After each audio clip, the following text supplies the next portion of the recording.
අධිපතිතුමා අර අඩු පොලි වාතාවරණය නිසා නොයෙකුත් ආයෝජන ප්‍රවර්ධන දේවල් වලට මිනිස්සු යොමු වෙනවා. මේ අන්තර්ජාතික ඔබතුමා අර නුවරඑළිය රැස්වීමේදීත් ප්‍රකාශ කරා වල්ල පට්ටන නොයෙකුත් වගා කරන දේවල් සම්බන්ධයෙන්. ඒතර එක වීඩියෝවක් ෂෙයා වෙනවා. මේක ටික දවසකට කලින් ෂෙයා වුණේ වැවිලි ආයෝජන නීත්‍යානුකූලයි මහ බැංකුව අනාවරණය කරයි කියලා වීඩියෝ එකක් එනවා. දැන් අපි දන්නවා මහ බැංකුවේ ලාංඡනය මහ බැංකුවේ නාමය සඳහන් කළ නොයෙක් අය ප්‍රවර්ධනයන් කරන මිනිස්සු මුලා කරන්න. හැබැයි මේකේ විශේෂත්වය තමයි මහ බැංකුවේම මූල්‍ය නොවන ආයතන අධ්‍යක්ෂතුමියයි තව නිලධාරියෙක් ගිහිල්ලා ප්‍රසිද්ධ channel එකක කියන අදහස් ටික ඒගොල්ලෝ අරගෙන මේ වගා කරන සමාගමක් තමයි මේ වීඩියෝ එකේ කෑලි කපලා වෙන්න පුළුවන්.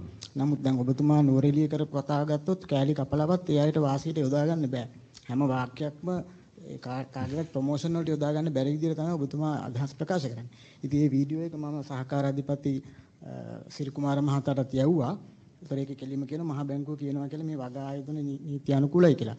ඒතර අපි දන්නවා බැංකු නියාමනයට යටත් වුණාට මේ කම්පැනි ඇක්ට් එකේ යටතේ සමාගම් මේ ඇති කරලා ඒවා වගාවන් සඳහා ආයෝජන කරලා ඒවා මහ බැංකුවේ නියාමනයට ලක් වෙන්නේ නැහැ මං හිතන්නේ.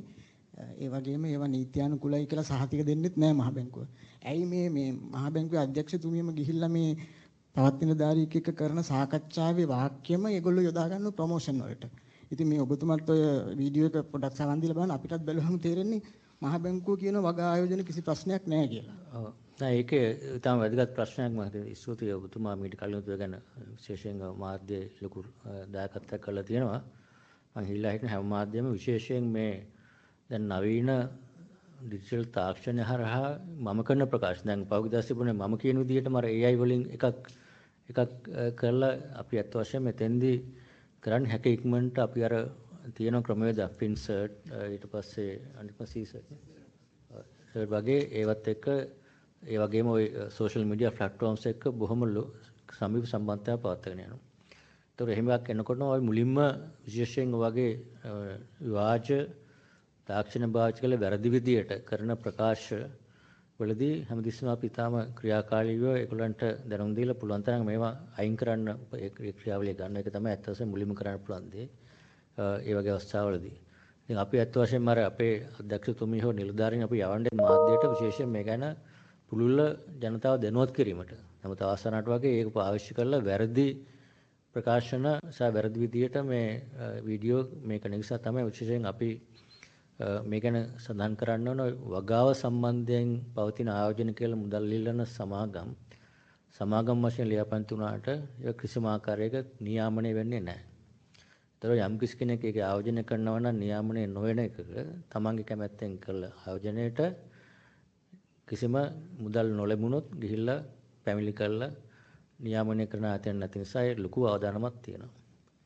ඒත් එක්කම අපි දකිනවා විශේෂයෙන් මට මාධ්‍යයෙන් ඉල්ලා සිටින්න වෙන්නේ අපි දකිනවා ඊට අමතරව වාර්ෂික විදියට පාවිච්චි කරනට අමතරව මේ වගේ විශාල වශයෙන් මුදල් ගෙවලා පුවත්පත්වල දැන්නේ.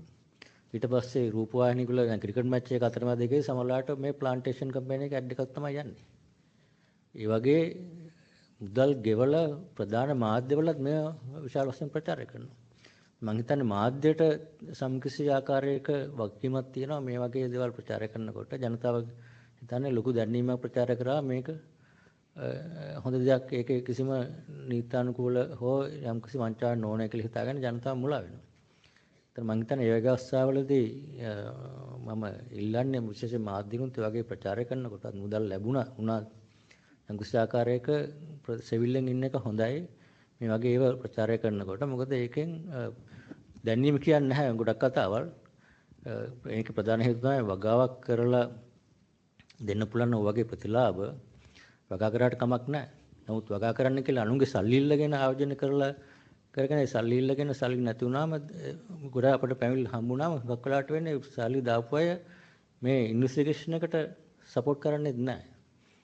ඒ කියන්න ඕනේ වෙලා තියෙන සල්ලි නැති වුණාට පස්සේ තමයි අන්තිමට අමාරු වෙట్లా ඕවා කියන්නේ. ඒතර මේක වැදගත්ම දේ තමයි එකක් මේව නියාමනය නොවන ව්‍යාපාර. අනිත් එක කෙනෙක් විශාල දැනීම් ප්‍රචාරය කළාට වගාවක් කළ මේ වගේ ප්‍රතිලාභ දෙනවා කියලා කියනවා නම් පළවෙනි ප්‍රශ්නේ මම ඉදාක වගේ අහන්න ඕන. කොහොමද මේ වගේ peer වගා කරලා වල්ලපට් වගා කරලා පළතු වගා කරලා තේක වගා කරලා කොහොමද මාසෙන් මාසේ වාර්ෂිකව මෙච්චර මුදලක් දීලා අවුරුදු 5කට පස්සේ දෙගුණයක් දෙන්න මොකද්ද ක්‍රමවේදය? කොහොමද එහෙම ආදායම ප්‍රතිලාභයක් ලබා ගන්න එහෙම එකකින්? එතකොට මේ ප්‍රශ්නෙම අහන්න එහෙම ඉල්ලනකොටම දැනගන්නවා. අනිත් එක තමයි කවුරු හරි කෙනෙක් දුරකථනයෙන් කතා කරලා යාළුවෝ මාර්ගයෙන් හඳුන්වලා දීලා කියනවා මේ මෙන්න මෙහෙම එකක් තියෙනවා කරන්න කියලා. එහෙම අහු වුණාට පස්සේ ඒ මාසයට ගැලවෙමුකුත් නැහැ. ඊට පස්සේ එකක් දැම්මාම මේක ගන්න නම් තව එකක් දාන්න කියනවා. ඒකෙම පේන ඕනට වඩා පස්සෙන් ඇවිල්ලා මුදල් ආයෝජන කරලා ඉල්ලනවා. ඒ කියන්නේ ඒක පිරමිඩ් ආකාර හෝ එහෙම නැත්නම් කලින් ගත්ත මුදල් ආයේගේ පොලිය අර කියන එක ගෙවන්න මුදල් නැතිකම නිසා තාකෙන් හරි සල්ලි එකතු කරලා මේ ගෙවන එකක්. මේ වගාවෙන් ප්‍රතිලාභ නෙවෙයි. තව කයින් හරි සල්ලි අරගෙන තව කෙනෙක්ට ගෙවලා මේක ඒ වගේ යන ව්‍යාපාර කියලා පැහැදිලි. ඒක අපි උත්සාහ කරන්නේ විශේෂ මාධ්‍යංගලා සිට මේ සම්බන්ධයෙන් කරුණාකරලා මේ එකක් මේ ජනතාව දැනුවත් කිරීම සහ ඒක වැළැක්වීම තමයි හොඳම ක්‍රමය. ඒවට අහුලා ඉන්නවනම් මම හිතන්නේ කරන්න තියෙන හොඳම තමයි ඔය දැනටවත් තේරෙනවා තමන් ආයෝජනය කළ මේක ලැබෙන්නේ නැහැ කියලා පේනවනම් ගිහිල්ලා නැවත මුදල් ඉල්ලන්න. අරම ගන්න අනිත් අයට හොඳයි මුදල් ඉල්ලා සිටීමෙන් ඉල්ලා සිටිනක දෙන්න බැරි නම් ඒ කියන්නේ ඒක යම්කිසි අහුවෙලා තියෙනවා. තවත් මුදල් ඉල්ලනවා ඒ කියන්නේ තව ඉල්ලන්නේ ඒක නැවත ලබා ගන්න බැරි නිසා. අධිපති ඔබතුමා ප්‍රකාශ කරනකොට මේ ආයතන නොයෙකුත් ප්‍රවර්ධනයන් කරනවා මෙච්චර ප්‍රතිලාභ දෙනවා කියලා. හැබැයි මහ බැංකුවේ බැංකු නොවන මූල්‍ය ආයතන අධ්‍යක්ෂතුමියා තව නිලධාරියෙක් ගිහිල්ලා කියන වචනම පාවිච්චි කළා කියනවා මහ බැංකුව වගා ආයෝජන නීත්‍යානුකූලයි කියලා අනාවරණය කරයි කියලා. එතකොට මේ මහ බැංකුවේ නාමය යොදාගෙන තියෙනවානේ. ඒ සම්බන්ධයෙන් පරීක්ෂණයක් කරාද ඒ ආයතන අපි ඒකට පැමිණිලි කරනවා. ඒ කියන්නේ සම්බන්ධයෙන් අනිවාර්යයෙන් මම කිව්වා අපේ ක්‍රමවේදයක් තියෙනවා. ඒ කියන්නේ අපි විශේෂයෙන් මහ බැංකුවේ ලාංඡනය සහ අපේ කරන ප්‍රකාශ වැරදියට නොමග යාවන විදිහට පාවිච්චි කිරීම සම්බන්ධයෙන් ඒක නීති විරෝධී වැඩක්. අපි ඒක නීත්‍යානුකූල ක්‍රියා කරනවා. කියන්නේ ප්‍රශ්නේ තියෙන වගේ නීතියේ මගින් ක්‍රියාත්මක කරනකොට ඒ ඉක්මනටම ක්‍රියාත්මක වෙන්නේ නැහැ. ඒක යම්කිසි කාලයක් යනවා. ඒතර ඊට වැඩිය වැදගත් වෙන්නේ මේක ජනතාව දැනුවත් කිරීම. අපි කතා කරන්න ඒක පාවිච්චි කරන්න වෙන්න පුළුවන්. නමුත් දැන් මම අද කියන එකත් එක විදිහකට පාවිච්චි කරලා කවුරු හරි පාවිච්චි කරන්න පුළුවන්. නමුත් එතෙන්දී ඒ අවස්ථාවකදී අපි මුලින්ම ප්‍රොඇක්ටිව්ලි මේක කරන්න ඕන. අනිත් පැත්තට ජනතාව දැනුවත් වීම. මෙහෙම කරනවා කියලා කියන්නේ මේක වංචාවක් කියන එක ජනතාවට තේරුම් ගන්න ඕන. ඔබතුමා බලන්නේ වීඩියෝ එකේ මහ බැංකු නිලධාරීන් නිවැරදි දේවල් ප්‍රකාශ කරා වෙන්න පුළුවන්. නමුත් අර වගේ දේවල් නීත්‍යානුකූලයි කියලා මහ බැංකුව සහතික දෙන වගේ අදහසක් තමයි මේ වීඩියෝ එකේ මේ මහ බැංකුව. ඒක අපිට අපි අනිවාර්යයෙන් මේ ගැන ක්‍රියාමාර්ග ගන්නවා. එහෙම වීඩියෝ සම්බන්ධ. ඒ වගේම අධිපතිතුමා මේ ප්‍රශ්නයක් අහන්න කැමතියි. අර ඔන්ලයින් වංචා ගැන අපි දන්නවනේ අර අපේ තැම්පතු වෙන අය අදිනවා අපේ ගිණුම් වලින් නොයෙකුත් වංචා තියෙනවා. ඒතර මම අහන්නේ දැන් යම්කිසි කෙනෙක් තමන්ගේ ඉතුරු කිරීම ගිණුම ඔන්ලයින් ෆැසිලිටි එක අරගෙන නැත්නම් ඔන්ලයින් ක්‍රමයට ගනුදෙනු කරන පහසුකම අරගෙන නැත්නම් පාස්පෝර්ත විතරයි නම් තියෙන්නේ. ඒ අයගේ ගිණුමෙන් කවුරු හරි සල්ලි ඇද්දොත් ඒක මේ ගිණුම හිමියාගේ වරදක්ද බැංකුව ඒකට වග කියන්න ඕනද? මොකද මම මේක විශේෂයෙන් අහන්නේ අර අම්පිටියේ සුමන රතන හාමුදුරුවෝගේ ලක්ෂ 2යි ගානක මුදල් මහජන බැංකුවේ මඩ කලපුවේ දාලා ඒක විමසන්න ගියාම මැනේජර් නැගිටලා යනවා සිකියුරිටි එක ඇවිල්ලා තමයි උත්තර දෙන්නේ. ඒතකොට දැන් ගනුදෙනුකාරයෙක්ගේ ප්‍රශ්නයකට සිකියුරිටි එකට පුළුවන් ද උත්තර දෙන්න ගනුදෙනුකාරයෙක්ගේ ප්‍රශ්නයකට. එතකොට ඒකෙදි මේ හාමුදුරුවෝ කියන්නේ මම පාස්පෝර්ත විතරයි මට තියෙන මම සල්ලි දාලා තියෙන 2 ලක්ෂ ගාණක් පාස්පෝර්ත තියෙනවා. නමුත් ඔන්ලයින් ෆැසිලිටි එක මම අරන් නැහැ. ඔන්ලයින් කිසිම ගනුදෙනු කරන්න පහසුකමක් අරන් නැහැ. ඉතින් ලක්ෂ 2යි ගාණක් ඒ හාමුදුරුවන්ගේ සල්ලි අරගෙන තියෙන. ඉතින් ඔන්ලයින් වංචාවක් වෙන්න පුළුවන් ඒක. හැබැයි බැංකු මැනේජර් නැගිටලා යනවා හාමුදුරුවෝ එනකොට. මෙහෙමයි ඒකෙදී ඔය ගැන අපිට ඒක සිද්ධිය සම්බන්ධව කමෙන්ට් කරන්න බෑ. නමුත් ඒකට තියෙනවා පැහැදිලි ක්‍රමවේදයක්. එහෙම වංචාවක් තියලා දෙන අපේ FCR එකට පැමිණිල්ලක් විදියට එතුමාට ස්වාමීන් වහන්සේට දැනුම් දෙන්න පුළුවන්. මම දන්නේ ඒක දැනුම් දීලා තියෙනවද කියලා. අපි මම දන්න විදිහට එහෙම නැත්නම් ඒක පැහැදිලිව පේන වංචාවක් නම් පොලිසියට ගිහිල්ලා ඒ සම්බන්ධ කටයුතු කරන්න පුළුවන්. එතකොට දැන් ඔය මීඩියා එකේ යන දෙයක් බලාගෙන මම හිතන්නේ අපිට ක්‍රියාමාර්ග ගන්න බෑ. නමුත් එහෙම දෙයක් වෙලා තියෙනවා නම් අනිවාර්යයෙන්ම ක්‍රමවේද තියෙනවා. ඒ ගැන ගිහිල්ලා කාටද දැනුම් දෙන්න ඕන අපිට දැනුම් දෙන්න පුළුවන් මහ බැංකුවට. නැත්තම් ඒ තියෙන නීති ක්‍රියාත්මක කරන අය දැනුම් දෙන්න පුළුවන්. ඒ අනුව ක්‍රියාමාර්ග ගන්න ඕන. ඒක අර සෝෂල් මීඩියා එකේ ගියා කියන එකම දැන් ඔබතුමාම කිව්වනේ දැන් සෝෂල් මීඩියා යන්නේ හැම එකම අපිට හැම අරගෙන ක්‍රියා කරන්න බෑ. අපි මේක ඇත්තද බොරුද කියන එක ඒ වික්ටිම වෙච්ච පුද්ගලයාගේ පැමිණිල්ලක් විදියට ආවොත් අපි අනිවාර්යයෙන් මේක හොස්සා බලනවා. අධිපතිතුමා කියන්නේ උන්වහන්සේ සමහරට ওই මූල්‍ය පාරිභෝගික සමස්දා දෙපාර්තමේන්තුව ගැන නොදන්නව වෙන්න පුළුවන්. ඉතින් ඒ උන්වහන්සේ දන්නේ Taman තැන්පත් කරපු බැංකුවේ මැනේජර් හම්බෙලා Tamanගේ ප්‍රශ්න කියන්න. හැබැයි මැනේජර් හාමුදුරුවන්කට පිටවෙත ගියාම සිකියුරිටි එක ගනුදෙනුකාර ප්‍රශ්න ගැන තැන්පතු ගැන සිකියුරිටි එකට පුළුවන් ද ගනුදෙනුකාරකට මෙහෙම එතන වෙච්ච සිද්ධිය ගැන පැහැදිලිව දන්නේ නැතුව ඒ ගැන මම හිතන්නේ අපි ඒ ගැන කමෙන්ට් කරන එක දැන් ඔබ තියෙන මා කියන විදිහට ඒ බැංකුවේ කොහොමද උනේ කියන එක ගැන ඔබතුමා කියන ඔහොමම නම් මම හිතන්නේ බැංකුවක ඒ ක්‍රියා කරන ආකාරය වැරදි සිකියුරිටි එක කරනවා කියන බැංකුව ආරක්ෂා කිරීම මිසක් ගනුදෙනුකාරවත් ගනුදෙනු කරන්න නෙවෙයිනේ. ඉතින් ඒක කොහොමද උනේ කියන එක මම හිතන්නේ අනිවාර්යයෙන්ම මේ ස්වාමීන් වහන්සේ ගිහිල්ලා පොලිසිය පැමිණිල්ලක් කරන්න එක තමයි කාරණේක ඉල්ලා සිටින. එතකොට ඒ ගැන අපිට පැමිණිලි කරන්න. එතකොට අපි ඒක සාපන්න පුළුවන්. අධිපතිතුමා පොදුවේ කියන්නේ ඒක උදාහරණයක් විතරයි පොදුවේ ওই වගේ මුදල් ඇදලා තියෙන ඕන තරම්. එතකොට දැන් අපි හිතමු මගේ තැන්පතු ගිණුමක් තියෙනවා පාස්පෝර්ට් පොත විතරයි මම ඔන්ලයින් ෆැසිලිටි එක අරගන්න නැතුව මගේ ගිණුමෙන් සල්ලි ඇද්දොත් එහෙම ඒක අනිවාර්යයෙන් වංචාවක්. බැංකුවෙන් කරන වංචාවක්. ඒ කියන්නේ බැංකුවේ තමන්ගේ පාස්පෝර්ටයේ තියෙන මුදල් බැංකුවේ තියෙන මුදල් නැති වුණා නම් ඒක බැංකුවක් කියන්න ඕනේ.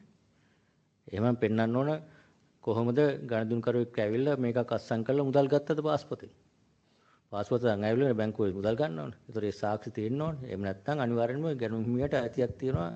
මේ මුදල් නැවත එහෙම වංචා මේ ඉතිහාසයේ ඕන තරම් වාර්තා වෙලක් තියෙනවා ක්‍රියාත්මක කරලක් තියෙනවා වංචා මනසන කරලක් තියෙනවා අනුන් ගණදුන්කරුවෝ නැවත මුදල් ලබාගෙනක් තියෙනවා. ඒ ක්‍රමවේදයක් තියෙනවා පැහැදිලිව. එහෙම කරන්න බෑ. මොකද එහෙම වුණොත් එන්නේ බැංකුවක් පිළිබඳ විශ්වාසයක් නැති වෙනවනේ. තමන්ගේ ගිණුමේ තියෙන මුදල් මේ ඔන්ලයින් සම්බන්ධයක් නැහැ ඔබතුමා කියන එකට. ඒක තමන් ඔව් ඒක තමයි දැන් මැනේජර් පැහැදිලි කරලා දෙන්නේ නැතුව මැනේජර් නැගිටලා යන සිකියුරිටි එක ඇවිල්ලා උත්තර දෙන්නේ. ඔව් නෑ ඒ සිද්ධිය නෑ ප්‍රශ්න දෙකක් එතෙන්දී මම හිතන්නේ අපි අර බැංකුව වසන්ත මොනවද කියන්නේ? පේමන්ට් සෙටල්මන්ට් සම්බන්ධ. පොඩ්ඩක් එතන පැහැදිලි කිරීමක් කරන්න ඕනේ ශාන් කියපු ප්‍රශ්නෙට අපි හිතමු පාස්පෝර්ට් විතරයි තියෙන්නේ කියලා. දැන් එතුමා ඔන්ලයින් හැටියට සම්බන්ධ නොවී තියෙන්න පුළුවන්. නමුත් එතුමාට මොකක් හරි කොහිදී හරි කෝල් එකක් ලැබිලා ඇති ඔබට ආයෝජනයක් තියෙනවා නැත්නම් ඔබට තෑගි පාර්සලයක් ලැබිලා තියෙනවා.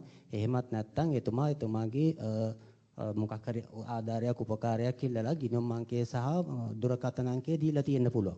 එතකොට වෙන්නේ වංචාකාරයෙක් අර අහිංසක පුද්ගලයාට කතා කරලා ඔබට මම රුපියල් මේ කිසියම් තෑග්ගක් දෙන්නම් මෙන්න මේ ප්‍රමාණය මගේ ගිණුමට දාන්න කියලා දෙන්න පුළුවන්. නැත්නම් ඔබට නම්බරයක් ඇවිල්ලා ඇති චුට්ටක් මට බලලා කියන්න පුළුවන් කියලා. එතකොට නොදැනුවත්වම කරන්නේ OTP එක අර වංචාකාරයත් එක්ක වංචාකාරයට මේ පුද්ගලයා ලබා දෙනවා. එතකොට මේ OTP එක ලබා දීම තුළින් අර මේ අහිංසක පුද්ගලයාගේ ගිණුමට ඇක්සස් එක එහෙම නැත්නම් ප්‍රවේශය ලබා ගන්න අර වංචාකරුට හැකි වෙනවා. එහෙම කරලා තමයි ඔය ගොඩක් වෙලාවට අරගෙන තියෙන්නේ. ගොඩක් වෙලාවට අපි අධ්‍යයනය කරලා තියෙන දේවල් බැලුවහම හැමතිස්සෙම කොතනදී හරි මේ අගතියටපත් වෙච්ච පුද්ගලයෝ තමන්ගේ OTP එක ෂෙයා කරලා තියෙනවා, ගිණුම් අංකය ෂෙයා කරලා තියෙනවා. එහෙම නැති අවස්ථාවල් වලදී අර ඔබ මුලින්ම ඒක පැමිණිලි කරන්න ඕනේ බැංකුවට. මම හිතන්නේ මුලින්ම අදාළ බැංකුවේ කළමනාකරණය නියාමනය කරන්නේ ශ්‍රී ලංකා මහ බැංකුවනේ. ඒතර බැංකු මැනේජර් කෙනෙක් මම මගේ පාස්පෝර්ටයේ තැන්පතුව ගැන පැහැදිලි කරගන්න යනකොට අපිට වාර්තා කරන්න නැති දේවල් අපිට ගිහිල්ලා කරන්න අමාරුයි. මොකද කවුරු හරි කෙනෙක් එක්ක කස්ටමර් එහෙම නැත්නම් බැංකුව වාර්තා කරන්න ඕනේ ඒක. එහෙම කරොත් තමයි අපිට ගන්න අපිට පරීක්ෂණ දිහත් වෙන්න පුළුවන්. නැත්නම් ඒක බැංකුව අනිවාර්යයෙන්ම බැංකුව පැත්තෙන් මම හිතන්නේ ලොකුම රෙපියුටේෂන් ඩැමේජ් එක බැංකුවට එහෙම එකක් බැංකුවල වෙනවා. ඒක පළවෙනිම වක්කීම තියෙන බැංකුවට දෙයක් වුණා නම් ඒ ගැන විශ්ලේෂණ කරලා බලලා ඒ අවශ්‍ය කරන ප්‍රතික්‍රම කරලා ඒ ගැන සම්බන්ධයෙන් ජනතාවට දැනුම් දෙන්නත් ඕන තැන්පත් කරුවන්ට. අත් වශයෙන්ම අර මූල්‍ය පාරිභෝගික සමතා දෙපාර්තමේන්තුව ගැන ප්‍රචලිත කරන්නේ ඒකේ හොට්ලයින් එක ප්‍රචලිත කරන මාධ්‍ය විදියට අපි කටයුතු කරනවා. නමුත් මහ ජනතාව තාම මේ ගැන දැනුවත් නැහැ. මහ බැංකුවට දැනුවත් කරන්න. මේ ඒකයි වැඩේලා තියෙන ඕන් කරන්නේ බැංකුවේ මැනේජර් කියලා පැමිණිලි කිරීම. හොට්ලයින් නම්බර එක දන්නවනේ 2935 1935 තමයි රිපෝට් කරන්න ඕන. Governor, you